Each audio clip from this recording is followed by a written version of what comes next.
Hello, my name is Lexi Sykes, and today I'm doing my case study over Rett syndrome. So, Rett syndrome is a rare mutation in the MECP2 gene that affects a child's brain development and causes a loss of skills and abilities.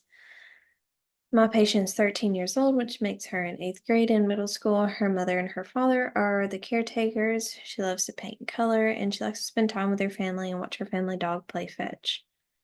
There are no contraindications for dental treatment as of now. If further down the road her anxiety gets worse and she needs to be sedated for treatment, she will need to be referred out to an office that does do that.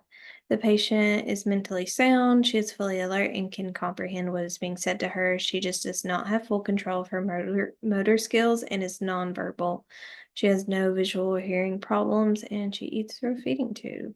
She has 3 medications that she takes for pain relief: paracetamol, codeine, and ibuprofen. The paracetamol and the ibuprofen both have swollen lips or tongue as the dental considerations. And then for codeine, the only consideration is xerostomia.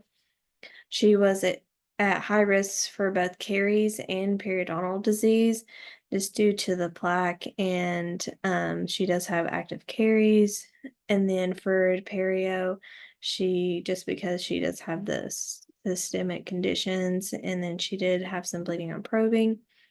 She had no chief dental complaints, and although my patient is nonverbal, her mother said that she couldn't tell that she was having any dental pain herself.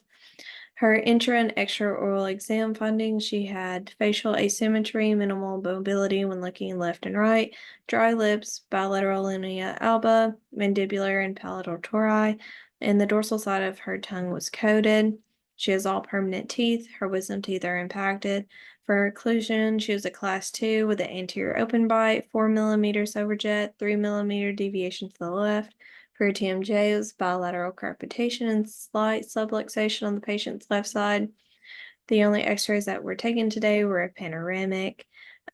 She is fed through a feeding tube, so her diet is altered to what she needs and the nutrients she needs. She's not had any orthodontic therapy or currently she does not use removable appliances. Her last dental visit was 3 months ago because she is on a 3-month recare. This is her dental chart and periodontal chart. As you can see on the dental chart, all 4 wisdom teeth are impacted. She has wear facets in the posterior and attrition on the anteriors. And then she does have an active lesion on the buccal. It's class 5, caries on 19, and then on 30, it's a class 1 in the occlusal pit.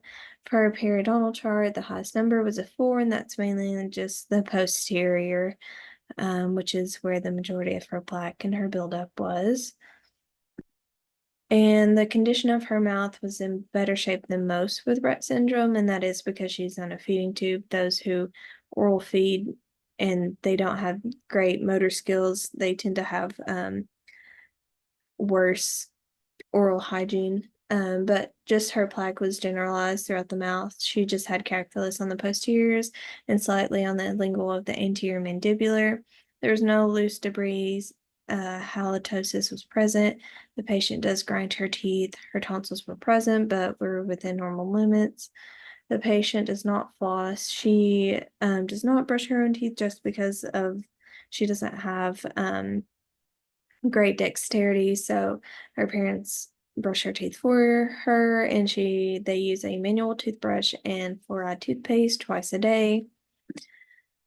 She had 2 active lesions, attrition and wear facets. There was no restorations, localized hypercalcification on several thirds of the posteriors, erosion on the lingual side of the anterior just due to the gastric reflux. I was able to complete a full periodontal evaluation. Today we just done a child prophy, and then we done a fluoride varnish.